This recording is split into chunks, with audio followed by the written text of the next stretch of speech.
Dahil malamig ngayon, 50 lang yan, no? Ukay-ukay. 50.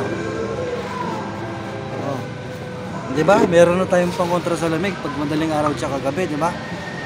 Lalo, nagtitinda tayo ng suman. Nagtsatsyanggi tayo sa gabi, no? Sulit no, sulit yung 50. Siyempre, nasa Tianggi pa rin ako. Ayan, no? Nandito ako sa Sapang Bato. Sapang Bato, ang Alas City. Ayun yung mga kasama ko, lalayo nila, no? Oh, andun yung ukay-ukay, yun yung dulo, yun dulo na yun yung ukay-ukay. Yung may mga nakaupo doon, no? Oh, diba? 50 lang, meron ka ng hood jacket, no? Hindi mo na kailangan pumunta ng mall. 50 lang, ayos na yan, no? Hindi ko alam kung Chinese ba to o Korean.